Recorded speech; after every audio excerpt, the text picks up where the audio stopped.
Thompson, 2302 Parker Avenue Southeast, Fort Myers, Florida, 33905. Cecil's phone number is area code 813-694-5850. The recording was made at Cecil's home on January 18th, 1989 by Jim Walkinshaw of the Oldsmobile History Center. This is tape number 1 of 2 tapes.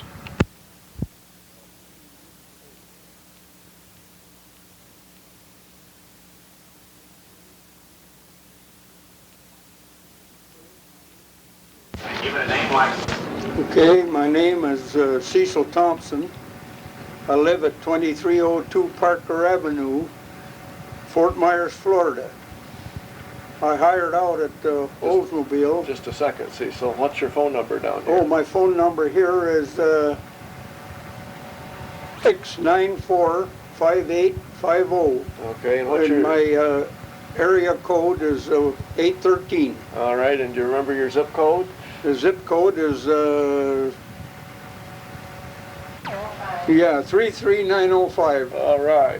Thanks for the help, Mike. That's all right. Now take us back to when you started, if you would. And okay, now I started at Oldsmobile on March the 6th, 1929, when the employment office was at Division Street Gate. All right, and what was it in? And it was in a little square building, and the man that operated the employment office, his name was Miller, Mr. Miller. All right. Was that a little like a wooden building? That was a wooden building. I'll be darned. Corner of Division Street? Right inside the gate, the Right Division Street Gate. All right. Down by what would have been called Isaac Street at that time? Right. All right. Right across the road from Silas's Restaurant. That's what that was called at that time? Right. Uh-huh. All right. And I went to work for a man by the name of Clarence Stimson, Okay.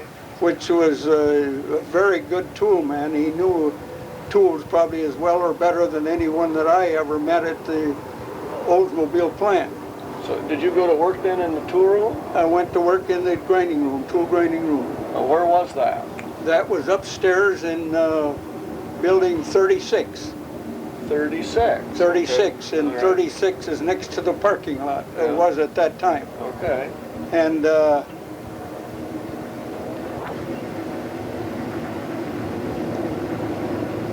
at that time, they was hiring a few grinder men, and I had been working at the Rio Motor Car Company before that, and my foreman over there, his name was Bill Kipke, and he was a brother of Herb Kipke, who was the coach for Michigan State College. Okay. And he came to me one day and told me, he said they're going to start laying off people here in another month or 6 weeks, and I would advise you, as long as you're not a journeyman yet, to go someplace else and get yourself a job. So I went over to Oldsmobile and went to work there. Almost immediately. It was just a switch and you were there. Just a switch, just a week, less than a week's time. Oh yeah, very good. And so I worked there for the next 39 years and 9 months. Now, what were we making at that time, Cecil? Did you see the products we were making? Yes, we was making a 6-cylinder Oldsmobile. There was 2 of them being made. One was a 98 and one was a 78. They called them at that time. All right. And there was also, over in the other building across the railroad track, was there was starting to make the Viking. All right. And that's why there was a hiring help. Okay. And they had sent some men from the grinding room that I went into over to the other plant to work in the grinding room, so that made an opening for me. All right. So the Viking engine was being made? The Viking engine was being made. Let's see, would that have been in, which buildings were those in? That was in the next building across, 38. Okay, so it was in 38. Right. Mm-hmm. Okay. And the See, now just a minute, back up a notch. Was the tool grinding room that you were in 33 or 36? The tool grinding room that I was in building 28 upstairs. Oh, 28, all right. 28 All right, upstairs. okay. And the other tool grinding room was over across the railroad track in what I think was either 36 or 38 at that time. Probably 38 on the second Right. floor. Okay, all right. It was Good. upstairs too. Okay. And in fact, all of the tool people worked from the two upstairs departments. Yeah. The tool gauge and fixture people as well as the tool grinders. Okay. And then we went on with the six-cylinder engine until the war came on. Where was the six being made, Cecil? That was being made in downstairs in building 36. No, the 28. 28. Okay. 28. Yeah, it was in the building you were in. Yes, it was downstairs was Okay. all. In building 28, that's where the six-cylinder engine was being made.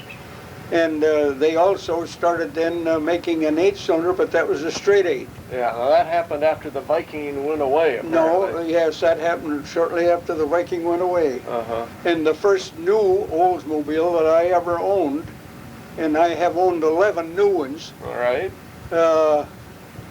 was a 98 straight 8, 1947, Oh, yeah.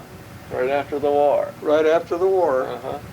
And What happened when the Depression came along, Cecil? well, we was laid off 2 or 3 times, but I had some connections with the construction company that my father worked for in Saginaw, Gore and Wells Construction Company. Yeah. And any time that I was laid off at Oldsmobile, all I had to do was go over and tell Mr. Wells I needed a job, and he'd put me to work. And they were doing enough construction work during the Depression? Doing construction work, building roads in the city of Saginaw All right. during Uh-huh.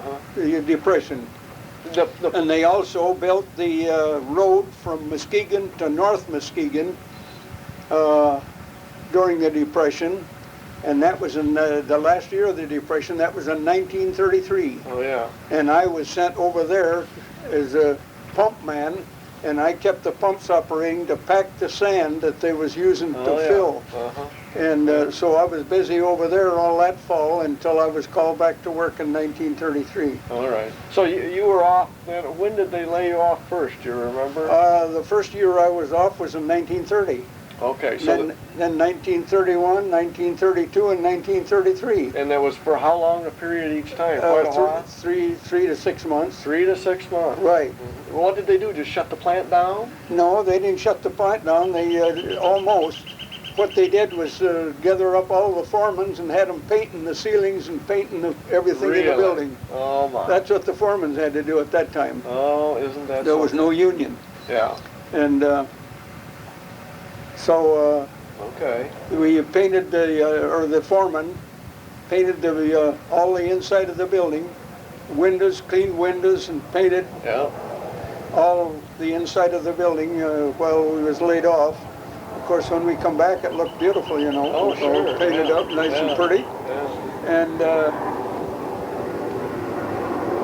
Now, then you said you came back more on a full-time basis in 33? when I came back in 1933, I was never laid off again because right. I went on supervision shortly after that. Oh, you did? And okay. I'd been a tool troubleshooter for a while downstairs in the production area. But my foreman, of course, was upstairs, had his, the grinding room was upstairs, and the grinding foreman was in charge of tool troubleshooting. When you first came, Cecil, were we using a lot of single-purpose machines, just like a drill press? Most all of them were single-purpose machines. Okay, we didn't have any transfer equipment at all? No transfer equipment at all. Even the big mills, what they call the planers, that we used 18-inch cutters to mill the 2 banks of the cylinder butt. Yeah. They had to put them all on by hand and take them off by hand with a chain fall. Yeah. And single-purpose outfits. All right. And everyone was picked up and moved from operation Everyone was to picked up operation. and moved from station to station. Uh-huh. And they had an old mill right there, and he made the first in conveyor turnover that they ever had at Oldsmobile. To flip a block or something over. Flip it upside down so that they could machine the bottom of it. Oh my goodness. And that was the first turnover, they called it at that time, Yeah. that they ever had in the on the conveyors, like on the roller conveyors. Did they have did the machinery all have its own motor, or we were still using overhead shafting with belts to power things? They had their own motors. All right.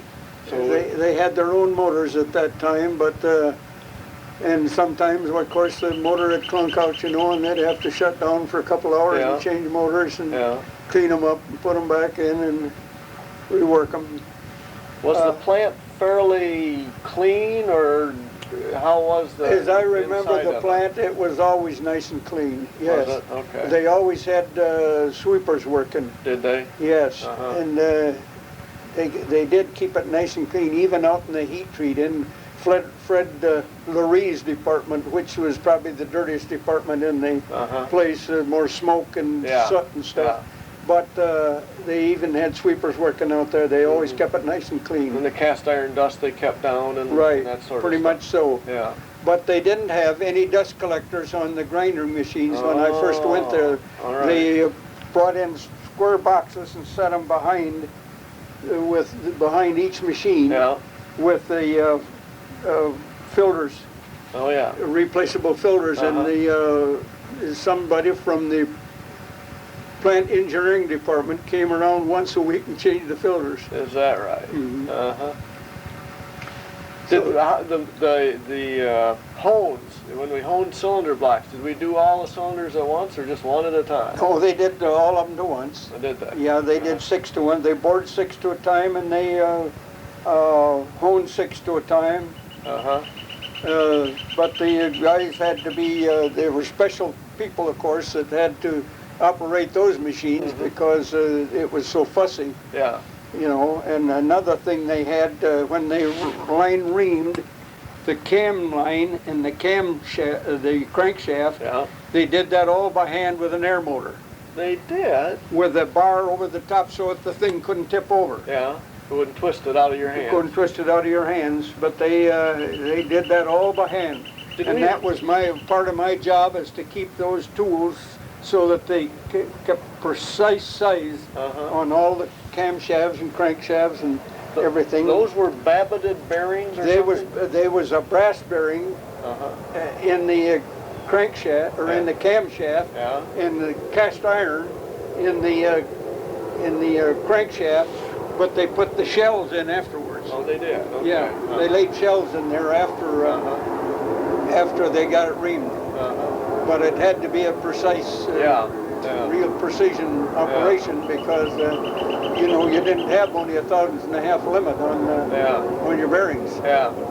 So it was real interesting, but that's the way they did it. They had big air motors Yeah, there. did it They all had a by couple hand. big burly guys on there, Uh-huh. push those bars through, Yeah. and line ream them. Of course, each bearing was a different size. Yeah. Yeah. So they could Yeah. get the camshaft in or Yeah. get the... Fit it through. Mhm. Uh-huh. Were we machining our own, like cylinder heads? Yes, they made all their own cylinder heads and Crankshafts? crankshaft. No, not crankshafts. The crankshaft didn't come until about 34 or 35. And that came from Saginaw. They used to truck all their crankshafts from Saginaw, and then they brought Frank Hager and all of his gang from Saginaw. Oh, okay. And made the crankshafts at Lansing. right. Uh-huh. Manifolds, intake and exhaust manifolds? Yeah, they had Machine intake and those? exhaust manifolds. Them Okay. them was up in the more the north end of the building. All right. Maybe probably I think one manifold. I don't know whether it was intake or exhaust now. I can't remember. But one manifold in the housings was in Lou Church's department, and the automatics were all in Sam Croft's department where they ground all the wrist pins and made all Okay. the small parts, Yeah. and Screw screw machine machines stuff. and things like that. Mhm. And See, those were all in the back of the plant somewhere? The screw No, machine they started. Fred Lurie started out with a railroad track, All right, and then Nate Wynn had the camshafts yeah, in the front end of the assembly line. all right, And then next department, I think, was the pistons. okay. With Jack Calder. We're going south, kind of now. We're going. Towards the Grand Trunk track? No, we're going the other way. Going We started north. at the Grand Oh, Trunk okay, track. we're but going north. We're going north. All right, And when you get turned the front end of the building was the old Jack Stewart. yeah. He had the motor test. Okay, so the test room was way up at the north end. Clear at the north end, yes. All right. And The block line was there in that building too? the what? The block line? Oh yeah, the block line. Axel Crone had the block line. All right. And that was next to Nate Wynn's. All right. Next to the camshafts. All right. Towards to the South end. yeah, down towards the south end. Okay. And he had all the block line, and that was a big department. And then I guess next was Bert Netney and the connecting rods. Okay. And then Jack Calder with pistons. Okay. Then came Lou Church with manifold and housing. Uh-huh. And then I think there at that particular point, right in front of the tool crib, is where Ed Martin picked up and he had the finish end of the assembly line, All right. motor assembly. Yeah. And then I guess next was after Church, I don't know. There was somebody else in there. I'd have to look up my paper again to see who that was. But then I know Sam Croft had the automatics, screw machines, and then they went into the test room, and Jack Stewart was. What was the test room like? Well, how did Well, they at do the that? test room at that time was there wasn't any brake horsepower brakes like there is now, or there was in I would say when we set up the Kettering engine plant. Yeah. They put the big drum with the so that they could put the water pressure in it to make the engine pull. Right. And but that wasn't so. Okay. Then they just run the motor to make sure it would run. Were they little cubicles or Little cubicle boxes like this with a couple of gauges on them, an oil gauge and like this to. And it was just a big open space that they did it in? Well, it was, Was it a room? no, there was a stand every so far. The stands, I would say, were spaced like 10 feet apart. Okay. Or 12 feet apart, maybe. And like I say, they had these little boxes on them that had the gauges on so they could tell what the engine was doing. Mm-hmm. And then they had these men with the men that done the testing had like the doctor puts in his ear, you know. Oh, stethoscope. Yeah, stethoscope, and he would put that down in the hole that the oil the dipstick went in, and he would listen to see whether there was anything wrong in there or not. I'll be darned. Yeah. Uh-huh. And of course they didn't have to do that after they got the new test stands, you know, and modernized it. Well, of course they didn't have to do that, but they did at that time. Do you remember were we assembling the transmission to the engine at those early days you were here? They were not at that time, not in that place. No, Okay. not at the. Not in the engine plant. Not in the engine plant. Okay. And later, when we set up for the Kettering engine plant, we put the transmission right on the block. Okay. But that wasn't true way back. All right. They put that on separately Okay. in a later time. Yeah. But and I don't know just exactly how they did the Viking. I can't remember that. In fact, I didn't spend enough time in that building to remember. That had a separate engine assembly line. And that had a separate building that they even built it in, yes. Yeah. Okay. Mm-hmm. But you see, that engine didn't turn out. And the reason it didn't is because it didn't have enough main bearings in it. Oh, really? That's what happened to that. If you drove it over 45 miles an hour for 50 miles, well, you threw a bearing, see? The Viking engine Yeah, the was Viking that way? engine never panned out. And that's the reason they quit making it, because then, of course, when they went to the Kettering engine, where they put the extra bearing, extra main bearing in, never had any trouble with that. You could put all the horses you wanted on that. You couldn't hurt it. Yeah. But that's why the Viking fizzled out, is because Well, of course, and it came during the Depression, which didn't help it. That is true. That's the second Yeah. thing that was against it, yes. Yeah. Is that it did come in the Depression. They started it in 1929, and I guess Yeah. it fizzled out in about 1932 or 33. Yeah, it didn't last very long. No, it didn't last Yeah. very long, Yeah. just a couple of years. Yeah. Oh, now, Cecil, then, when did you become a supervisor? I think in 1943. 43, okay. So in the period from 33 or 34, I was about 8 years on hourly before I went on. okay, and all doing tool... Doing all kinds of tool troubleshooting Okay. and tool grinding and... Yeah. Can you remember any of the, what I would call a typical kind of things that you would have worked on, the typical day's job, so to speak? Well, yes, in a way. I was the first man that ever worked at Oldsmobile that used the diamond wheel. Oh, okay. The ground carbaloy Yeah, cutters. yeah, I was my boss gave me the first diamond wheel that ever came to Oldsmobile. all right. And I ground the cutters with the diamond wheel. I was the only man, and I could only feed it to thousandths to a time. You didn't dare push a diamond because you'd damage it. You hurt it, So, but you sure could do a finishing job. You sure could make them. So that was the first application That of was the first. using a diamond I was grinding the wheel. first man that ever worked at Oldsmobile that ever used a diamond wheel Okay. Well, that's an interesting, in the grinding room. Yes. interesting thing. And I remember that very well because he come to me one day and he said, "I just got something new," and he said, "I want you to try it out." In fact, he said, "You're probably the only guy that'll ever get to use it." Well, I wasn't because everybody was using them several years later, you know. Yeah. But at that time, I thought that was something that when he gave me that diamond wheel and told me not to feed it over 1,000 to a time.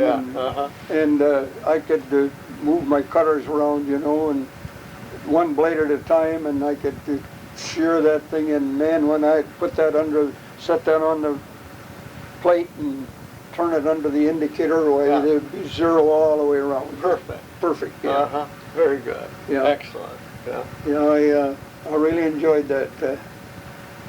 Did you work much overtime in the early days? Well, not in the early days. No, there wasn't that much work. Okay. 1934 was the first good year. All right. 1934 was the hiring year, I called it. Okay. That's when so many new people came. So we were kind of through the Depression. It was through the Depression, coming up and the things other- were starting to boom again, and it was crying for automobiles, and of course we'd had Depression plus the not making any cars for maybe 2 or 3 months out of the year. Yeah. And there was a shortage of automobiles, and everybody wanted a car, you know. So we really had a boom. We had a couple of real nice, from I'd say 34, 35, 36 was wonderful years, and then of course 36 is I think we come in with the different programs. They came in with the Social Security program at that time, Okay. and the union was trying to get strong at that time. What happened when that was coming in? There were some strikes and things, weren't there? Oh, not at Oldsmobile. All right. There was at several other. Up in Flint, I think. they had a big ruckus. Flint was the worst. And But we didn't have we never had a strike at Oldsmobile. The guys did walk out one day, and they got as far as East Lansing, and when they got down there, they met a bunch of college guys that swam in the river. that took care So of they that. come back and went to work. Oh, did they? Yes. That was the end of that, huh? That was the end of that. Yeah.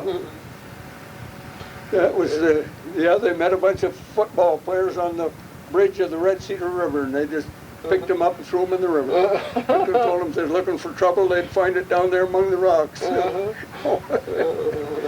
really tickled me because I never was a union man. I never paid the union nickels worth of dues in my lifetime. Okay. You know, I went on supervision just before they. Just before you had to do it. Yeah, just before I had to do it. Yeah.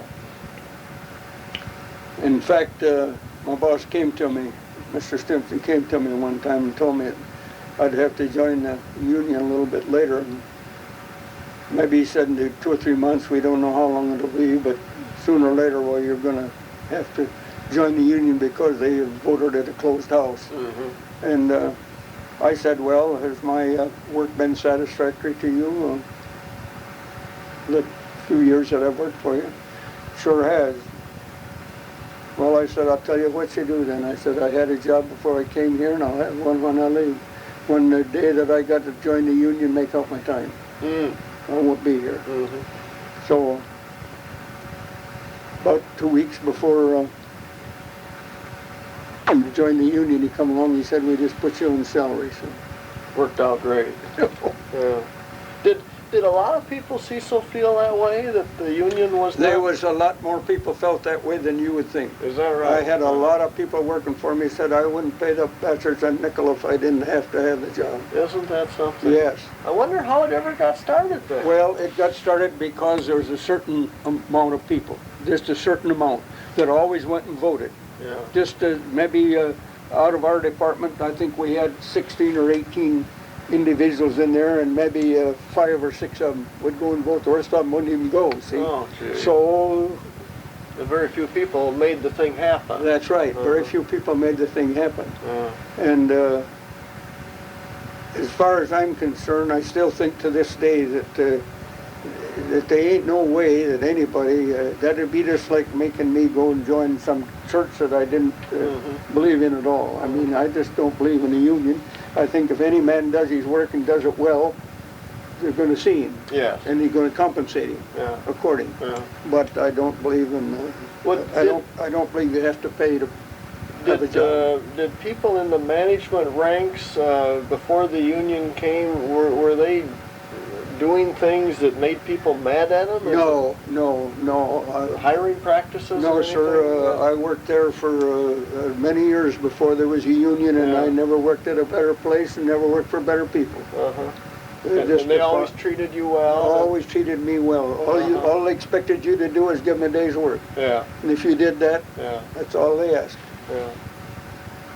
No, I never knew of anybody being treated rough or unusual, except those that asked for it. Okay. You know, those that butted on themselves. Yeah. Or forced the foreman to do something about it. Yeah. You know. And there's a few of them. There's always a certain amount of them. Yeah. Like when I was over in Plant 3, well, anytime that you've got 107 to 110 men, you've always got 4 or 5 agitators. Yeah. You know, there's no way around that. Yeah. That just happens. You can't help it. So if you control those agitators, you've got, it's easy. It's pretty well controlled. Right. Yeah. So first thing you have to do is learn who those are. Yeah. And then treat them according. Yeah. Well, let's see, when did you go on supervision then? 30 or 40? I think it was 43. 43. Now the war had started in 41. And well, it was before that then. All right, okay. Because I was on supervision a year before the war started. All right, so it must have been 40 then, perhaps. It was 40 instead of 43. All right. Okay, because I was on supervision a year before. Because when my boss, when they took Stimson out to put him on war work, I took his job. Okay. What was it, what area? In the tool grinding room. Tool grinding room again? Right. All right. Right. Okay. That's where I started on supervision. Okay. And then I went from that to tool gauge and fixture repair. Took the tool gauge and fixture repair as well as the grinding room. And then they moved us downstairs and built an office down there. And I had my office right in the middle of the production departments. Their production floor. Yes, and are we still all right? Well, yeah, it should shut itself off when it gets to the end of the page. And but as far as getting along with supervision, I never heard any supervisor climb on anybody unnecessarily. Never did. All right. Of the 40 years that I worked there, I never saw that happen. See, so what happened? What were you doing during the war then? During the war, I was a supervisor all during the war. But we were doing the I same was sort of making work? guns. I started out, well, my job was, to start with, my supervisor seemed to have, he was the superintendent in the war work too. All right. Or Stimson. And he would schedule me to go to the arsenals. I went to Springfield and Waterville All right. and picked up information on how to make these guns, how to rifle them, and what oils and what machinery and stuff should be All right. bought to do the job with. Okay. So I went out there. I made about 3 or 4 trips out east Yeah. to get information. And then when I came back, when we got the thing going, I started out the 20 millimeter. Then I set up all the machinery for the 37 millimeter. Okay. Then from that to the 75 millimeter. Okay. From that to the 90 millimeter. Wow. And then the ogives, All right. which was the shells that they used Yeah. in the big guns. Yeah. Now, where were all those things being made? Well, it was being made all the way from 28 clear across to. See, they took every machine, every automotive machine out of the buildings, and they daubed them with grease all over and put canvas over them, set them all outside. There wasn't a machine in the buildings. They just cleared the building. They just cleaned the buildings out, and we went clear to 56 from. Oh.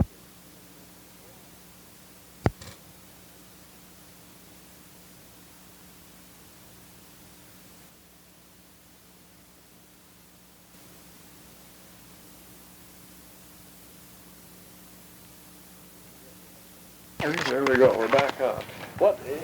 Then where in the engine plant did they make what? Well, they started out, say in 28, they made 2 things in 28. All right. But one of them, they started, first of all, see if I can remember the number of the buildings. 37 is where we started the millimeter, or the 20 millimeter. 37. I think that was about the 3rd building over from the wait a minute. parking lot. 36. Well, okay, 36. Maybe. Okay, 36 Yeah, then. because 37 wasn't built yet. Okay, 36. Okay. Okay, that's where they started the 20 millimeter. And then they went back in the old motor plant and set up to build articulated rods for airplane engines. All right. That Ford was building. All right. So they they made the articulated rod. That would have been over in the 28-33 area. That was 28 and 33 area, Okay. right. And then the 20 millimeter was next. Then the next building over was the 37 millimeter. All right. And then they went to the 75. Now the 75, was that down in the old press plant? Is that where that That was? was in the old press plant. They moved everything out of there. So the press plant was clear Right, too. and then they put the 37 or the 90 right in beside of it. All right. So the 2 big guns Was in those big high crane bays. yeah, that we right, had. right, where they had to have them big cranes in order to lift them big tubes. Yeah. Okay. Yes. Right. And now the articulating rod, what was that thing? Well, that was a connecting rod. They called it articulated rod, but it was where 2 rods run on the same crankshaft. This was an airplane engine Yes, part. yes. Okay. Ford was building the engines, the airplane engines, Uh-huh. and we was building the rods for them All right. because they didn't have room enough to Yeah. do the whole thing. Yeah. So we did the rods because we didn't have anything at 28 and 33 at that time, or 28 anyway. Yeah. When So- we were making guns, were we making the whole gun or just the barrels? No, we made the whole gun. We made the 75. Del McRae was Yes. the superintendent Okay. of the production area. Yeah. And I worked with him. Well, he and I'd be right on top of one machine setting fixtures and whatever it took to do it. And I worked real good with Del McRae. I had a lot of respect for that man. He was a very good supervisor. He had some good people around him, and he was good to work with. I never had a bit of trouble with him. Lyle didn't like him at all. My boss, Salisbury, didn't like him at all. You did? No. No. But I always got along very good, and that's why I went to Plant 3 when Salisbury brought Ray Weir back and sent me to.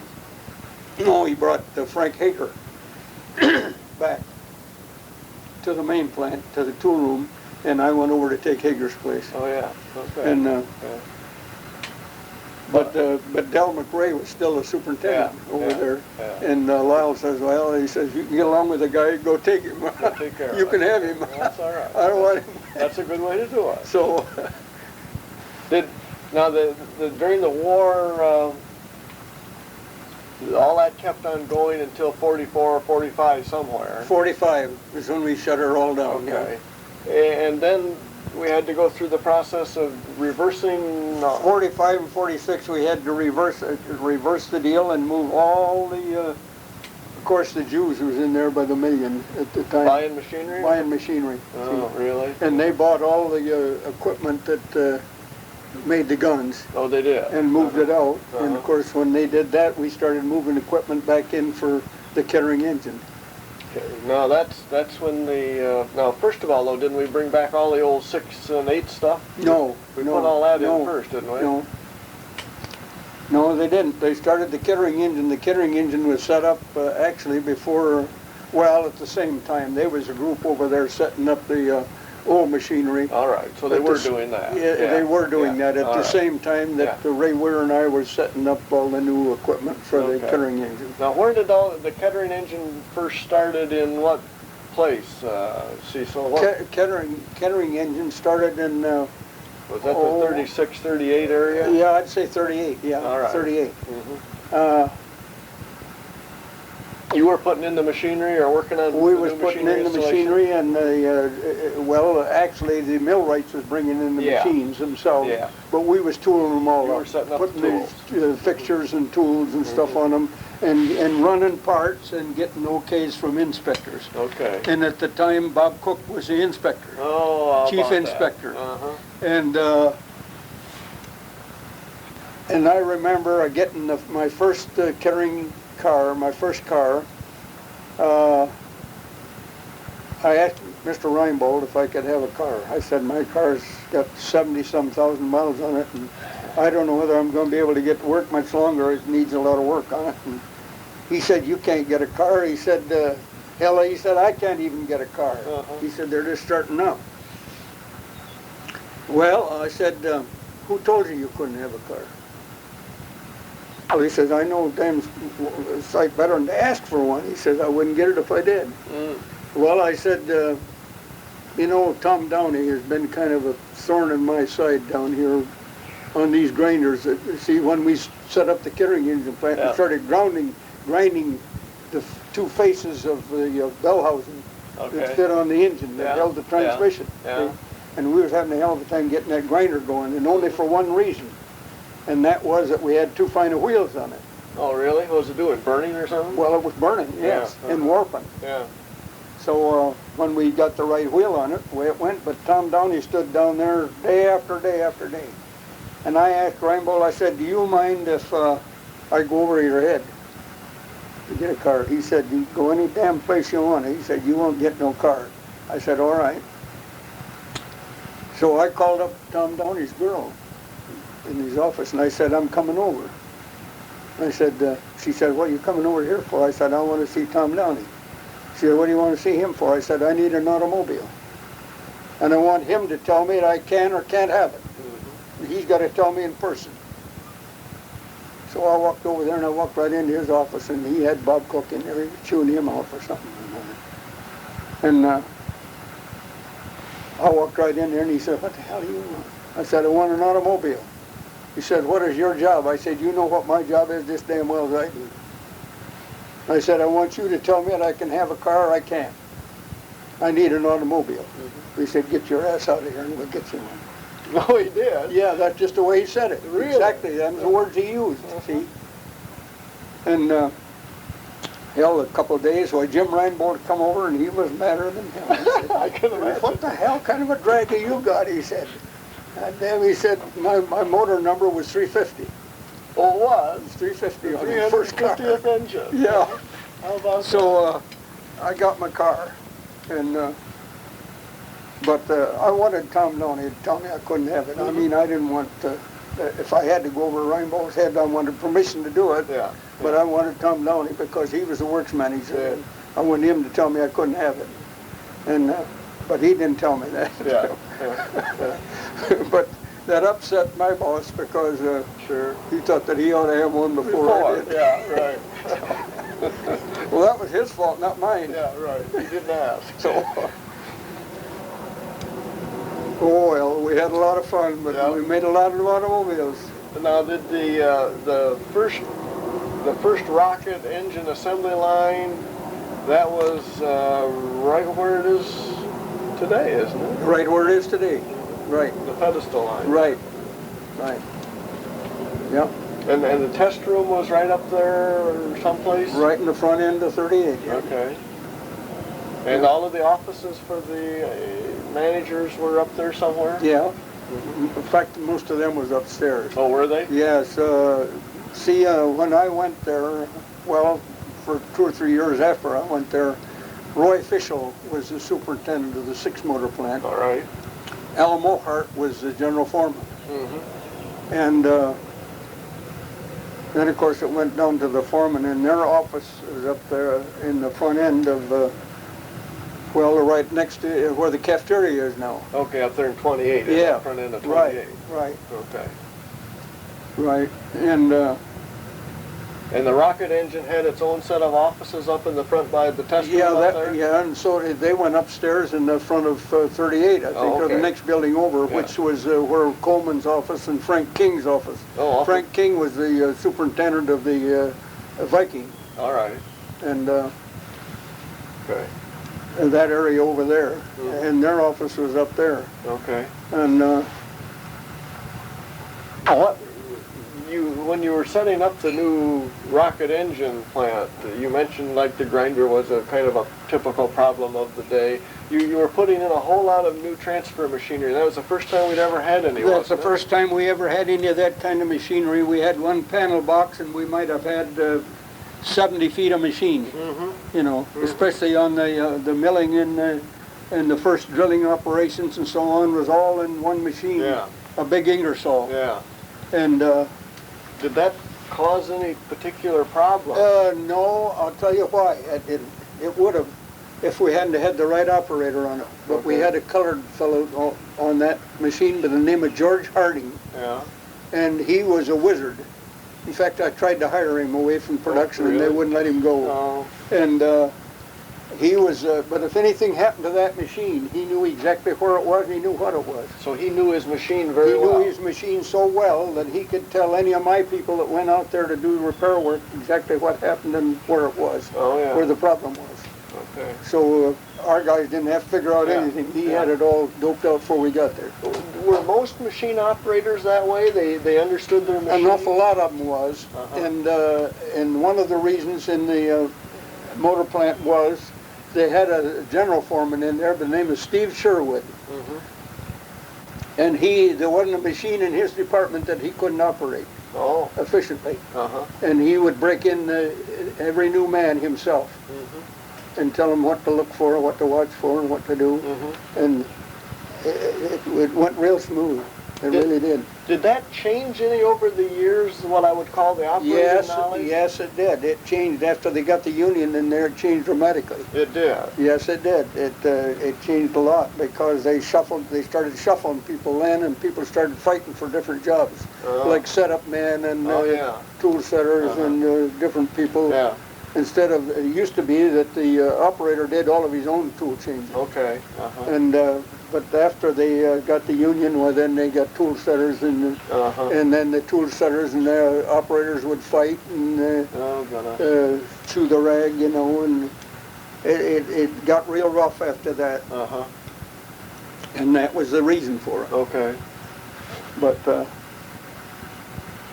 Was starting the new rocket engine, was that more difficult than starting other areas that? well, it was more difficult. It was a lot more difficult than the guns because there was so many more operations. Okay. There was probably on building an engine, there's probably in the neighborhood of 1,000 different operations. Mm-hmm. And building a gun, there's probably 50 operations. Okay. You only have 3 pieces to a gun. You have the tube, and you have the breech block, and you have the breech body. Mm-hmm. Breech ring, they call it. And of course, they'd broach the inside of the broach them, pull big broaches through them, broach them. That was And for the get the that's rifling. That was the breech rings. Okay, to do the ring. In the rings, and then they did the same thing, only they had a series. he had a whole box full, and only took out 1,000 to a time in the rifling operation. All right. And the big bar would it'd run on it had a prong like this, and a V shape, and that bar straddled that, and that's what guided it through. See? Okay. Like rotated it as it went through, and it pulled all these rifling buttons through there, and that was quite a job. That was one of my responsibilities, was to keep those rifling tools sharp enough so that they would cut, they'd shear without tearing. Galling up. Yeah, because we had quite a time when we started the 20 millimeter. We couldn't. We kept tearing the rifling in them, and we couldn't get a good job. And we was trying to using a compound. You know what a compound is? Yeah, it's sure. a white stuff. Cutting compound. Yeah, cutting compound, and that wasn't what we were supposed to use. I had to make another trip out to Arsenal to find out what they used, and they used lard oil. Oh, really? And so we put lard oil in, and we never lost any more barrels. But that was being done by taking the broach, and just the broach bar was a little bit bigger each successive. Each button. Now this is in the big ones. There was just one bar that come through the. All right. With a lot of different steps on it. Okay. One bar on the 20 millimeter. Yeah. And then the 37 millimeter was the first one that went to the buttons. Okay. And then the 90, the 75, and the 90 all had a big box that long. Oh, 3 feet and it probably long. had 60 different. And each one was progressively bigger. Each one was a thousand larger than the other one. So as you drew through, you went through 40 or 60 little teeth, so to speak. Right, exactly. All right. Exactly. And but to do that successful, why we had to use lard oil. And then the other thing we had a real rough time getting started on turning the big tubes. You know, that's a long ways from one end to, you got 17 feet from one end of that thing to the other. Yeah. And when you're trying to cut a half-inch deep, or a half-inch on one side and maybe a quarter of an inch somewhere else, Stellite tools wouldn't stand up. We couldn't do it. You burn them off. So we had to go to the carbaloy. So we went to big, heavy-bitted carbaloy, and we got that. And the other big thing that happened on the in the tubes, the big tubes, the 75 and the 90, we lost a lot of tubes to start with because we was doing it like the Arsenal was, and that was you had a bar that had two blades in it to board the thing out, and that had Babbitt packs, or a half a Babbitt on each side. Yeah. To hold the. That was to guide it. Keep it going straight. And that was 18 inches long. Okay, then you'd get in there, maybe 6 or 8 feet, 10, 12 feet, and then you'd break them tools, burn them off, and then you'd keep shoving the bar. The Babbitt through. And then you'd come to the head that held the tools, and you'd weld that in there. Oh, no. And then you'd twist the bar off. And if the machine had power enough, so you'd lose the tube, see? Scrap it. Okay, we had a fellow in the engineering department by the name of Chauncey Kaiser. I remember him. And he says, I got an idea. See, so he come down to me one day and he said, try something else. He said, instead of putting them damn Babbitts on there, he said, I'm going to buy you a bunch of neoprene. And he said, put neoprene on there. And when that damn stuff, they start to burn up, them tools break off, there'll be smoke coming out of the end of that. That rubber will, because the rubber will be burning. That'll tell you that you got trouble. Back it out before you lose your tube. See? We went neoprene. The first thing we had to develop was a grinding wheel. That would grind rubber. Okay, a new problem. A new problem, and which we had a lot of. And so we come up with the right grinding wheel, and we, from that day to this, now all of the arsenals are using neoprene. Just for that same purpose? Same purpose, exactly, because they never lose a tube. We never lost a tube after that. Isn't that interesting? And that was just one man's... and a new process that Oldsmobile developed, so to speak. Chauncey Kaiser died. He was coming to Florida and he got cancer and Yeah, died yeah, several years ago. yeah. Well, now, let's see. We were up to about, we had been installing the rocket engine. And you were still supervising tool grinders at that They time? had tool grinding and tool gauge and fixture repair at that time. Fixture repair, okay. Because that was my job down on the floor then, Yeah. not in the grinding room. All right. But I also had the grinding room part of the time, but that was after I was made general foreman. Oh, okay. Then I had the grinding room as well as the fixture repair. And another thing I missed way back in the, I don't know whether I have it on there or not. I might have it on that sheet. I think I have. But they had an oil room, had a tool crib. All right. And they had an oil room. Okay. And they had a wheel balancer, a wheel room. All They right. called it the wheel room and the oil room, and the tool crib was all one. All right. And under the supervision of a man by the name of Jim Newell, All right. Newell. Yeah. And he was the supervisor of that, and his people mounted and balanced all of the centerless grinding wheels. In fact, Okay. any big grinding wheel. Yeah. And as well as furnished all the oil for the machinery, as well as the tool crib itself. So, We were using centerless grinders on what kinds of they used piston centerless pins? grinders on piston pins. Okay, so they were doing that Yes. in those days. Yes. And then eventually, of course, they used them on pistons and everything else, but Yeah. that took a long time. They had to develop wheels and everything Yeah. for grinding aluminum, you know. When we started with the rocket, Cecil, were we making heads and blocks and cams and cranks and all this? Made everything, yeah. We made everything from All right. scratch, yeah. Uh-huh. Yeah, we had machines that made put the valve seats in and Yeah. done the whole work automatically. Yeah. you know. Were the, was the crankshaft department? Crankshaft was always separate. That was Frank All right. Hager's baby. All right, so that was over on the other side. so That to was speak. on the other side. That was Yeah. over in building 38 or 33, I think. it was. 33 over Yeah, that way, yeah, yes. yeah, uh-huh. And then, of course, they moved the crankshaft finally. Eventually, they moved it to Plant 3. Yes. And when I was in Plant 3, well, they had all the crankshafts over there. And, Okay. and that was getting automated, nearly 100% Mm-hmm. at that time. But first, the guys had to pick them up. When I first went there, guys had to handle everything, or not when I first went there, but after the crankshaft first came down from Saginaw, Yeah. they had to manhandle every crankshaft. They had to did. put them in the grinder by hand and take them out by They hand. didn't have any hooks No or hoist, hoists no or hooks, no nothing. Oh, my. Yeah, everything was by hand. Must have had some pretty husky guys. Oh, you had to have some burly guys, I'll tell you. And there was, them guys that come over from Saginaw were rough customers. But they brought the gang right from Saginaw. Yeah, they brought them right Is that with them. Frank Hager Yeah, gang? Frank Hager brought his gang right with him. Uh-huh. Yeah. Okay. I wonder why we did that.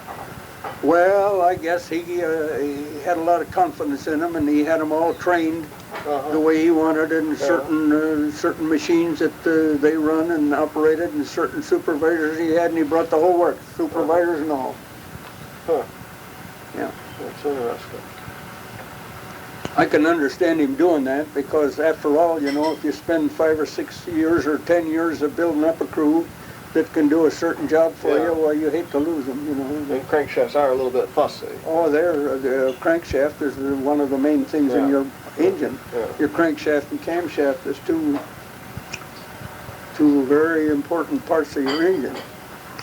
And of course, a camshaft is a lot tougher than most people think it is. You know, heat treating a cast iron isn't the easiest thing in the world. Yeah. But all your camshafts are made of cast iron, Yes. and they got to be heat treated because those lobes have got to be hard. They got to wear right. They got to wear. They got to be hard. Yeah. You get one that's soft, and man, your valve stem eats into that Yeah, fast, and right. you get trouble right away. So they've got that, and then once in a while, that used to be down in Fred Lurie's department, and he used to have some trouble. The furnaces would get low with gas, or something would happen, you know, and you didn't have the right heat, and you'd have a dozen or 15 shafts come through there before you realized it, and They were soft. they were soft, Uh-huh. and then they had to junk them, break them Yeah. in pieces, and Yeah.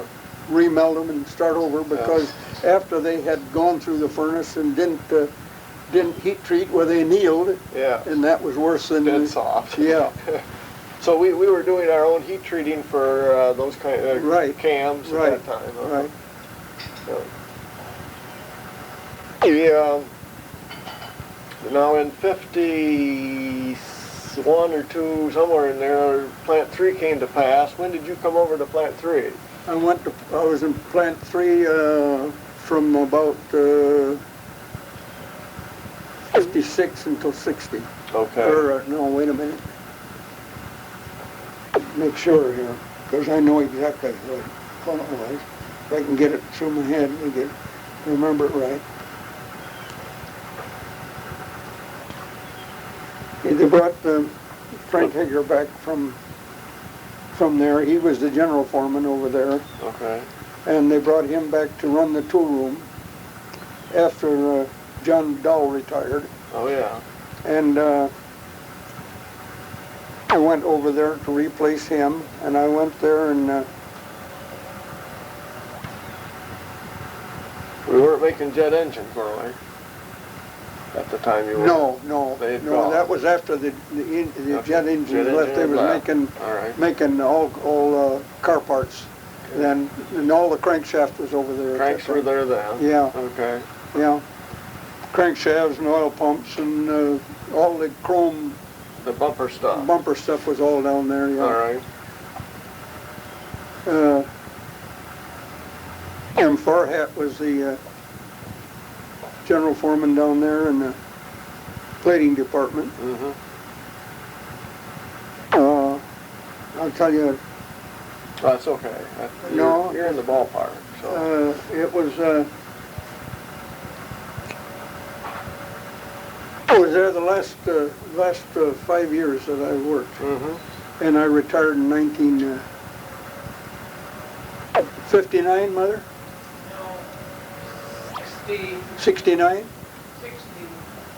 Oh, it was, they wanted me to take the next year, or the first day of the year. That was, January 1st, 1960. yeah. Okay, 1960. That's when you left? Uh-huh. Now, let me see, this is 89, Yeah, right. and you have been retired 20 years. 20 years, this is Christmas, or the first day of the year. 20 years the first, so you must have, then you must have left in 69. 69. Yeah. 69, that's when it was. Okay. 69, the first day of 69. All right. But I was there 4 years, or 5 years before that. Yeah, all right.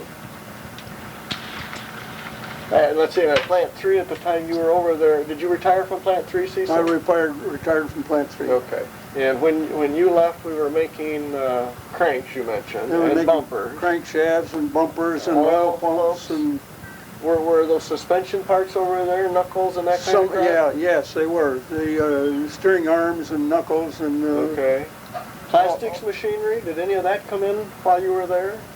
Didn't we have some plastic oh stuff yes, over there? yeah. They started several parts of the front wheel drive. The Tornado stuff. Tornado stuff over there. All Oh right. yes. Yeah. Yeah, we had the one line of machines we set up. I know we set up for the rear axle, which wasn't nothing but a piece Yeah, a of little short. yeah. stubby. Well, it was long, but it was just a pipe. Yeah, it was just a channel iron. Yeah. Right. Uh-huh. Yeah, that was So we made that over there. made that over there and made knuckles over there for that, as well as the other cars, as well as for Cadillac and Pontiac. Okay, all right. Did we, see, there was a thing I remember called the standpipe. It was a little tin can that we made over there, about 6-8 inches tall, that went in the trunk, made out of, plate, that must have been turn plate or something like that. Could be, I don't know. That wasn't there when you were there? No, Okay. I don't believe so. All right. And let's see, I was trying to think. At some point in time, we had 2 or 3 injection molding machines over there. Were those there? Yes, they were. Yes, they was down in the east end of the building. Yeah, and we had, you remember how many we had over there? Oh, there was 4 of them there when I left. There were 4 of them there when you were, you remember what you were making there, plastic Yeah, they parts? were making those things. Filler plates? The Yeah. paper filler plates? Yeah, and mostly for the, inside the radiator. Oh, the fan shroud. Front shroud, Yeah, okay. that's it. All right. Exactly. Okay. Yeah. I think didn't we start our plastics operation? That's Yes. where we did start it, wasn't Right. it, right there? That's where we started it, Yeah. right there. Okay. So that was that still there when you left? Yes, All right. yes it was. Now, did you have any fixture work and tool work to do on those kinds of machines or not? Not too much. They were pretty much, they weren't that fussy. They weren't that close. Okay. You know, the Yeah. tolerances weren't Yeah. that close. If it varied 10 or 15 thousandths, that didn't mean anything. Yeah. See? Yeah. But where a couple thousandths on a crankshaft You was had a a lot. big difference, yeah. Yes. Now, as I remember, the crankshaft floor, and you had mentioned this, was fairly automated. Yes. Did that pose any unique problems? Well, yes, it did at times, especially where they bored the pilot hole in the end of the crankshaft. You know, they had Yeah. a pilot hole Yeah. in the end of the crankshaft, and that was a bugger when we first got that in. We got that in right after I went there, and it probably took us several months before we got that running perfectly, and 3 or 4 months. But finally got it so it would do its job good. But we had to do a lot of changing and a lot of tool changing, a lot of machine changing both before we got it Yeah. just right. As I remember too, we had some handling devices between each machine and all kinds of mechanization to move parts from Oh place to yes, place. yes. Either in between machines or else overhead, one Yeah. or the other. Okay. Either picked them up and moved them because everything was automated Yeah. when I left there. They didn't have, nobody had to pick up a crankshaft Yeah. anymore. Did that department run okay, or was it just? Oh, there was a lot of maintenance, but Was there? oh yeah, the grain.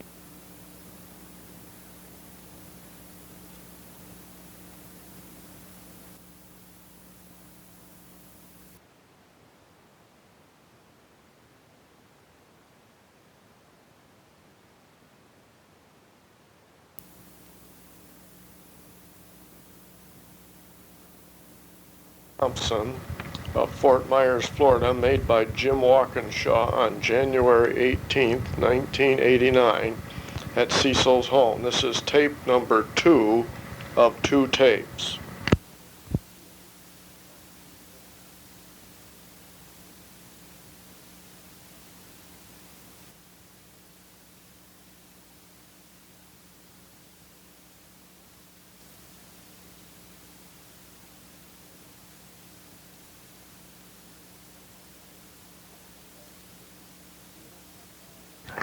Okay, back to the...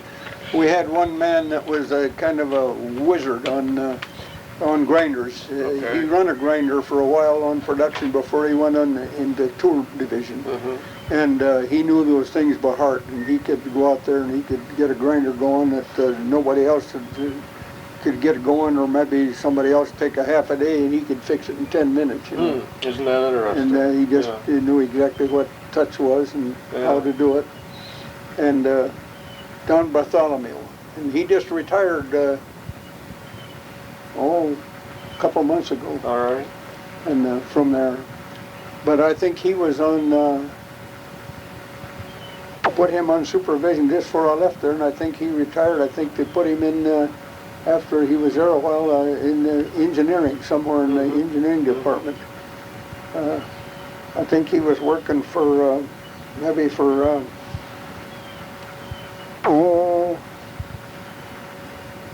I don't know. No, I can't say for sure. Cecil, just from your looking at machinery from the 30s to the 60s. Did our technology, like grinding technology, change much? Yeah, everything changed.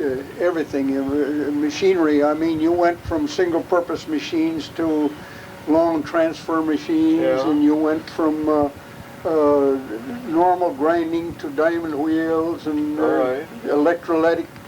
I don't know whether you know what electrolytic Oh, grinder sure. is or not, Yeah. but you get so close to the wheel, you know, you have a big wheel with a face on it. Yeah. You get so close and you can, sparks removes your Yeah. metal instead Yeah. of, Touching it. Mhm. Yeah. Uh-huh. and so it advanced real fast, I'd say, well, all the time I was there, from the time I went there Yeah. until I left. What do you think maybe was the most significant advance that happened during that time? From I'll call it a technology standpoint. In production, or? Yeah. Well, I think probably the automation of machinery All right. was probably the biggest advancement.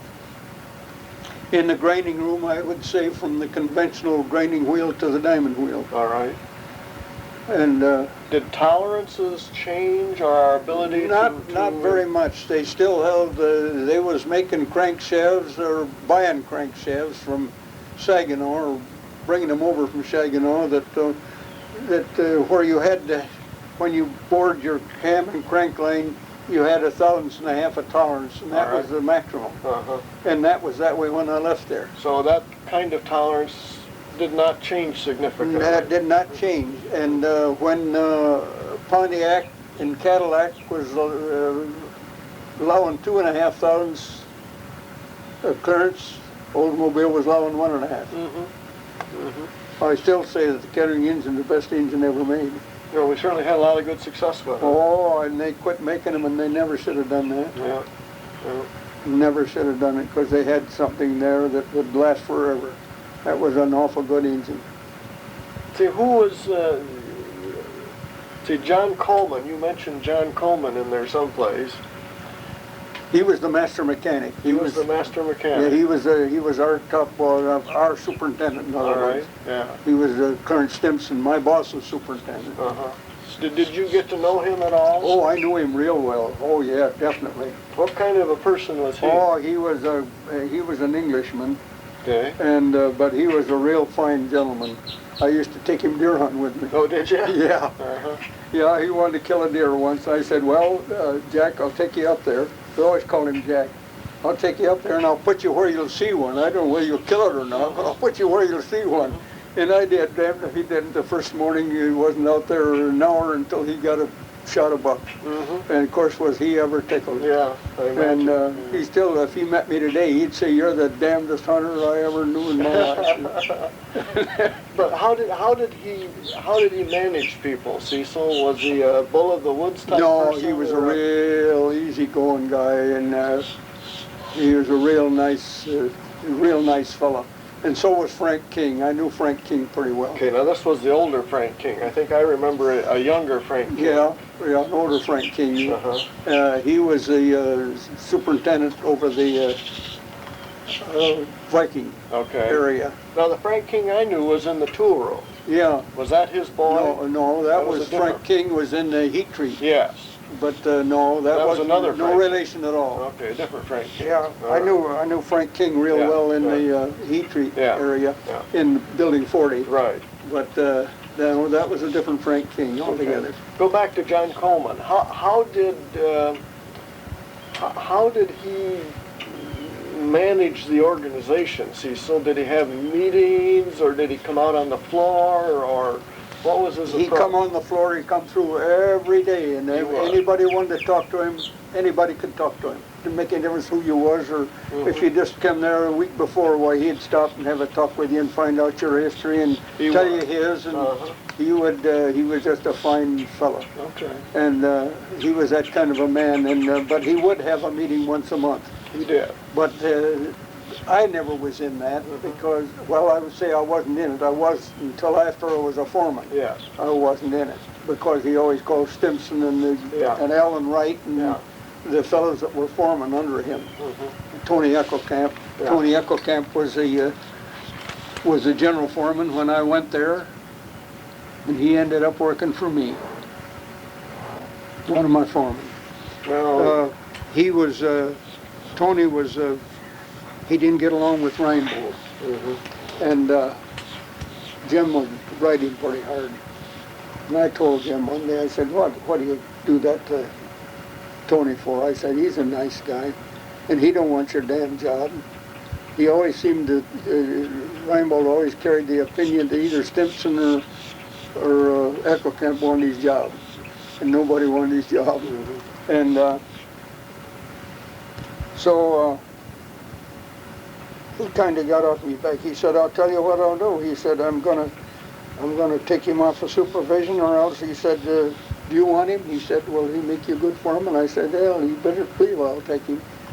He said, all right, then he's your foreman, starting next week.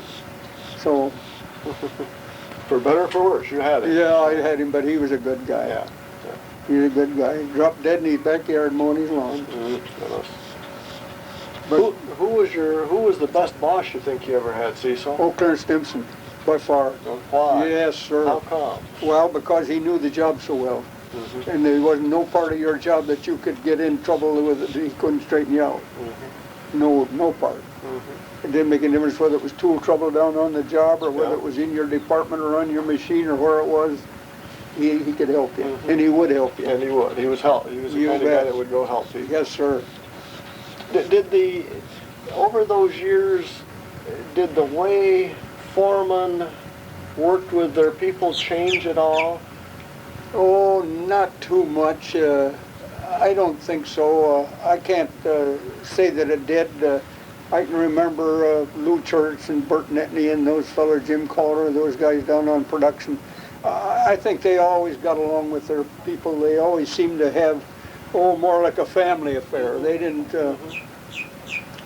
there wasn't no ruckus or no arguing or nothing between them, you know.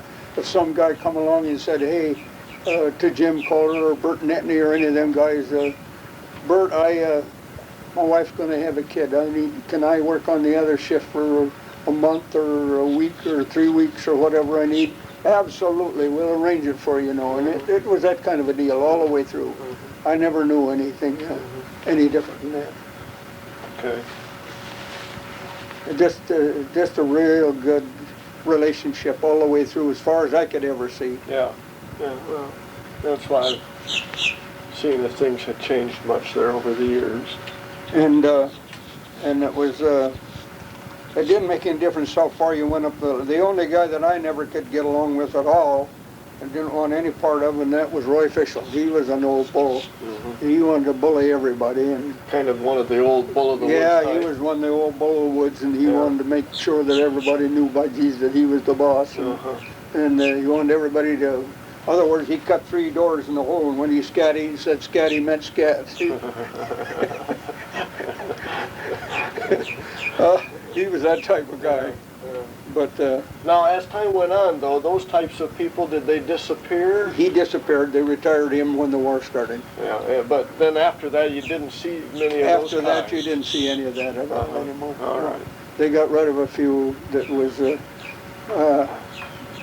Al Mohart was the general foreman under Fischel, and they retired him and Fischel about the same time. And Al was a little bit that way, but some of Fischel's orneriness rubbed off on him. I always said, but he wasn't too bad. If you get to know him, why he wasn't too bad. He's a guy that you had to know pretty well. But you take all the general foremen through the plant, like Steve Sherwood and all those guys that knew their job and knew their people and knew what everybody could do. Everything went smooth. I mean, it just.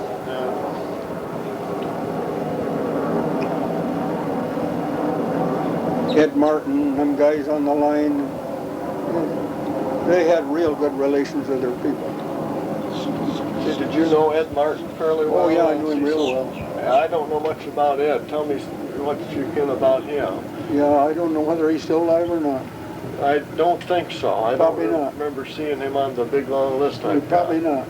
Well, he became superintendent, didn't he, at one time? Yes, he did. Yeah, he was superintendent. during the war work Yeah. and the gun jobs. Uh-huh. You know? What kind of an individual was that? Well, he was a real nice guy too. As far as I was concerned, I never had a bit of trouble with him, and never had a cross word in my life spoken to me by him or me to him. I mean, Yeah.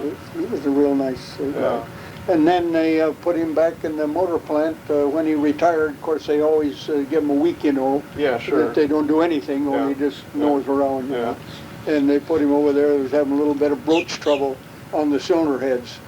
And they said, go over there and see if you can find out what's the matter with that. And he spent the last week there, and I had guys working there, and myself working there all the time. And he was a swell guy to work with, as far as I was concerned. I know. Now, in the 30s, did Oldsmobile have what I would call the picnics and those kinds of things that?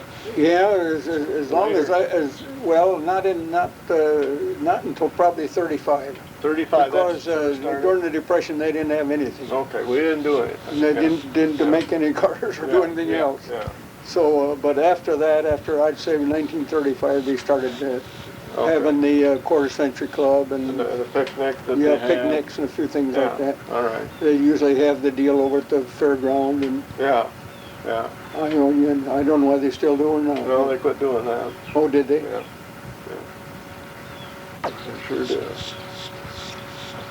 They used to have a football bust and a dinner for. Oh, they had a softball team too. Bill Mahoney, he was always him and Don. What I can say his name? He had 2 or 3 brothers. Struble. Oh, Don Struble? Don Struble, Yeah.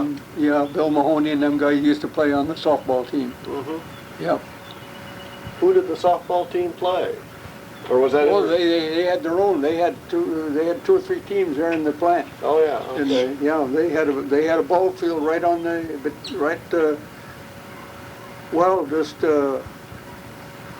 they used to have a parking lot the other side of Building 38, All right. and they had a ball field there. Oh, they did? Yes. Okay. Right, and that's where they played ball. Uh-huh. Yeah. Yeah. See, when Cecil was, I don't remember when we tore it down. The old Reliance Engineering Works? Oh yeah, they tore that down. Yeah, they Was knocked that there down. before or after you were there? Before. Before you got there? Oh yeah, Okay. no, after I got there, All right. but probably 5 years. They used to have their own power, you know. They Yeah. used to fire the big old furnace over there and have their own power, and they had the old big smokestack up there. Uh-huh. But they tore that down probably 4 or 5 years, maybe about 34 or 35, Okay.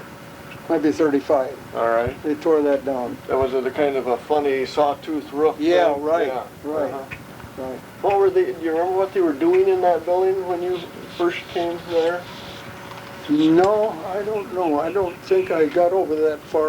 Okay. Probably in my early days, their early Yeah. years there, I didn't wander very far from the department because Yeah. when you're on tool trouble, you don't dare leave the department. You know, somebody. As sure as you leave, it's on the break. Somebody gets the flag up. You know. Yeah. Oh, is that how they told you? Oh yeah, was the problem? yeah. If the church was down here somewhere and he put the red flag out by the aisle, I better get down there. See. What? You mean, just a little short flag they'd stick out like Yeah, that? just a little flag. They just had a little piece of pipe like that, and they just stuck the flag in. Oh, be darned. And you would just look down the aisle? I looked down the aisle and I could see it. Oh. I had my little bench and my tools and stuff on that side of the aisle, Yeah. and Axel Crone had his desk right beside of me. I was right in the middle of the cylinder block floor, and the departments were strung both sides of me, so I could look from the heat treat clear to the test room. Oh, isn't that interesting? And everybody then, every machine operator had a little red flag? no, just the foreman. Oh, the foreman did. The foreman did it. So he was the guy that stuck it out there. Somebody would go to him and say, hey, I need so-and-so, I need this tool changed or something, you know, and he'd stick the flag up, and 2 or 3 minutes I'd be down there. If I wasn't tied up with something else, if I was tied up, well, then I didn't get there till maybe 15 or 20 minutes later, but I never got criticized for that. So they didn't have a PA system or any of that kind of jazz? No, they just stuck the flag on. How about that? Called for the troubleshooter. That's all right. That's kind of neat. So when did we get to the PA system business where we shouted at everybody? Oh, they didn't get them until just a few years before I left there. All right, so that was a very recent Yeah, occurrence. they didn't get them till later, yeah. All right. A lot later. Uh-huh. Yeah. I guess I gotta go. There we go. I had good communications within my department too. Maybe you'd like to Okay. find out how I operate Yeah, a how did little you bit. do that? But I always had a thing going with my people because I always found out either through my clerk or through one of the fellows how many people you might say that were agitators in the department or that didn't like so-and-so, you know. All right. And how many people were strong union men. All right. And then I would set up communications in my department so that I didn't care who the guy was, he had to come to me before he could have a committee man. Oh, He had to tell me his problem. So you get a chance to solve I got the a problem. chance to solve the problem before he left it, before he called a committee man. So did that work? And that worked very good. I didn't have but very, very few occasions where I had to call a committee man. And very seldom, especially after I was general foreman, because I told any man, I said, I know better than this because I'm the supervisor. I'm absolutely no different than you are. Right. And if you got a problem, I want to know it Yeah. before you holler for help. Yeah. Because maybe you don't need any help. Yeah. It might be. Yeah, you might just have a little problem of your own. Yeah. see? Right. And so we worked it out that way, and it worked real good. That Uh-huh. worked beautiful. I probably didn't have over maybe 6 or 8 times that I had to call the committee man in 20 years. All those years, huh? Mhm. That's excellent. Yeah, not very often. But See, how did safety change over those years? safety changed a great deal. We had some real good safety men, and they was the biggest thing was eyes. People wouldn't wear glasses, you know, or else they'd take the lenses out and wear the frames. Just wear the frames. Oh, I had all kinds of problems. See, and I had one guy. His name is Urent. Maybe you knew Darwin. Urent, yeah. Okay, his brother. Okay, yeah. His brother was an armiest guy, one of the armiest guys I ever had working for me. I'll be darned. And he wouldn't wear glasses, no way. So I got him one day and I called him in the office and I said, I want to talk to you. He said, what do you want to talk about? I said, because you don't wear safety glasses.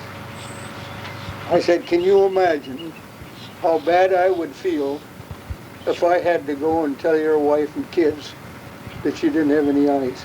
Yeah. If you lost an eye on the job or something, you know. I give him a real good talking to. You know, the guy put his glasses on and never had to talk to him again. Amazing. There actually was resistance to wearing glasses? Oh, there was resistance. There was terrible, awful lot of resistance to wearing safety glasses. Isn't that so? Yeah, they wouldn't wear them. Yeah. I still wear them today. I got them on now. Yeah, well, mine are too. So, You bet. I'm going to wear them as long as I live. what about, can you remember back to what your first salary was or your first wage? Yeah, my first salary was $225 a month. Okay, now that was when you went on salary. That's when I went on salary. How about when you started as an hourly guy? Yeah, well, when I started on hourly, Yeah, I started at 65 cents an hour. 65 cents an Yeah. hour. Uh-huh. And I thought I was doing wonderful when I got to $1 an hour. Yeah. How things have changed. Now things have changed. Now I guess they probably pay them $10 an hour. No, I suspect more than that. Could so, be, yeah. could be. Yeah. But And when you started, they had no benefits. Is that? no benefits. And when you was out of work, I mean, when you was laid off, you was off. Boy, you went and found something, or you went hungry. Okay. Or else had to have some money saved up or There was something. nothing. Yeah. Uh-huh. There was nothing anywhere. There's Yeah. nothing. No way that you could Yeah. get a penny of any kind of relief. Did did the benefit programs come as a result of the union, Cecil? Is that when that started happening? Oh, I don't know. I kind of think that the company did that on their own.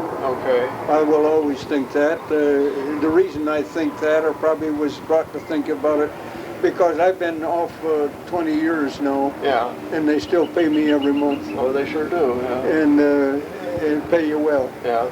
And I can't, there's no way that I could find any fault with General Motors, and I couldn't, there's no way that you could sell me any other car. I mean, after all, they've been good to me, why shouldn't I be good to them? What did people do in the 30s when they had medical problems and those kinds of things? Went without.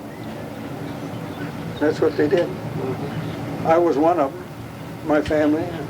I had one child born when I was laid off. Uh-huh.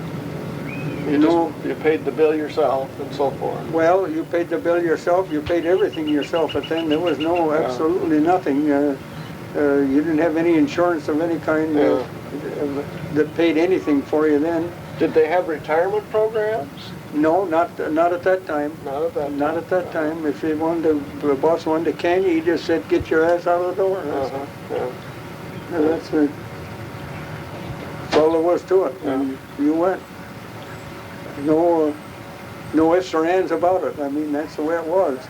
But that didn't happen very often. I can't remember only one man getting canned in all of the years I was there. And that was early on, and he was a renegade to start with, and wouldn't do his work, and always a blabbing, talking to somebody else instead of doing his work, you know. And finally the boss said, I don't believe I can use you. He said, it's too bad, but he said, I feel sorry for you and your family, but you're going to have to go somewhere else and find a job because you don't want to work here, and I don't know whether you want to work anywhere else or not, so we just can't use you. So, and that's rightfully so, because after all, everybody else did their job, why shouldn't he? Everybody should have to do their job. That's right.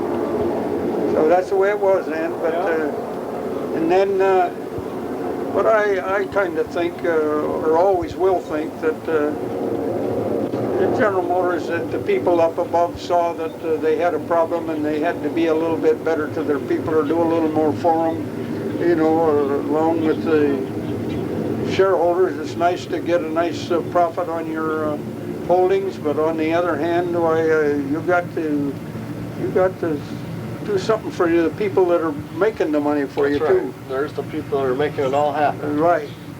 So I think that they more or less did it on their own. In fact, I think that they did most of the stuff on their own. I think the union, especially Ruther, back in his time, I think he took credit for a few of the things that he didn't deserve credit for, but not too much. He was a lot stronger, you know. He was all union man. Didn't make any difference. Didn't make any difference who you was or what you did. You was right, you know. If he was a union man. If you wasn't, well, he was in trouble. So I know they had some representatives in their committee man, so-called at that time, that had a one-track mind, strictly one-track mind. And but they had one fellow that represented our department, L. Ronavera. I don't know whether you knew him or not, but he was very good. He was a committee man for years and years. But he'd come over to my place and he'd want to know what the problem was if I ever called him. I guess I called him about twice. But he'd call the guy up and he'd say, "No, let's hear your story." He'd talk to the guy and. So he was a reasonable person. Oh, he was very reasonable. He'd tell the guy, "Hey, look, you better get with it, buddy. If you want to work here, you better do your job and start doing it now. And you're wrong, and that's all there is to it. We won't even argue about it because you're wrong, and you got to straighten yourself out. Get it out of your head." See? So that's the kind of committee men that you ought to have all over the plant. Sure, you ought to have all the time. And I guess it is more that way now, but. Yes, it has changed some. But it used to be, they used to have so many guys in there, old Booker Jones and a few guys like that had a one-track mind. And Yeah. Were you, Cecil, you must have been there during the big strike they had after the war. well, I was there from 29 Yeah, to but 60. There was wasn't there a big I think there was. 47 or 40, somewhere in there where they had the great big strike? Yeah, the 100 days. Yeah, 100 and Yeah, some 103 days. days. Yes, Yeah. I was. What happened? What did you guys do during that time? We just went in and played cards every day. So you did go to work? We went in every day, Yeah. never missed a day. Yeah. Went in every day, but we played cards. So usually the boss come along, if he wasn't too busy, well, he'd stop and play cards with us. But did they picket the plant and that sort of thing? Oh yeah, there was a line of pickets out there in front. So you had to get through those guys? Well, you just walked through, you didn't pay no attention to them. Okay. Just walked through them. Nobody got... No, I Yeah. usually knew half of them anyway, Yeah. you know. And Yeah. so you just say, well, hi boys, how you doing this morning? You working hard? Yeah. You know, or some Yeah. remark, you know, and Yeah. just walk on through. They didn't pay no attention to you. Uh-huh. They got tired of standing out there themselves. I'm Most sure of them. they did. Yeah, it was a long time. That's a long time. We took them out a couple barrels one day and a bunch of junk, and let them build a fire in the barrel to keep warm, keep them Yeah. freezing to death, Yeah. things like that. Didn't let them know that we wasn't on their side, but we wasn't. Yeah. One of those things. So, Well, Cecil, you've done an excellent job here. I've kind of run out of questions I can think of. Anything else we should try and cover? well, no, I guess not. Not really.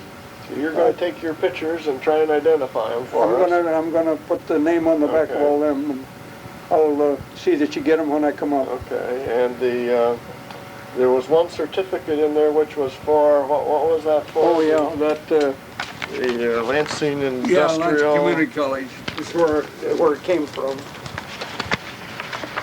I just wanted to try and figure out what that.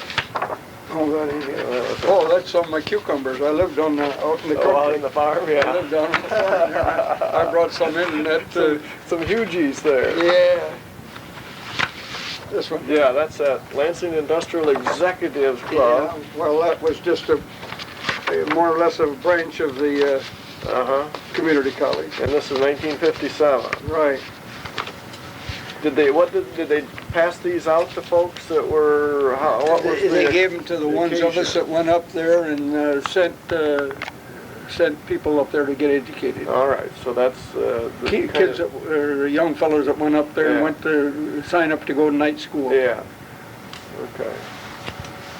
Do you remember how many people were kind of given certificates like that? A lot of people? I or- think there was about 6 or 7 of us. Uh-huh.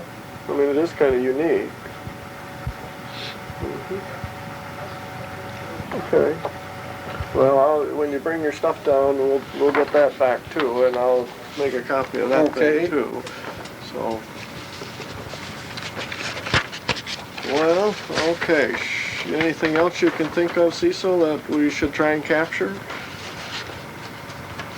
I guess not really. I think we covered it pretty well. Okay. What I know, I guess I told you most yeah. of what I know and most of the things Yeah. that happened the years I was there. And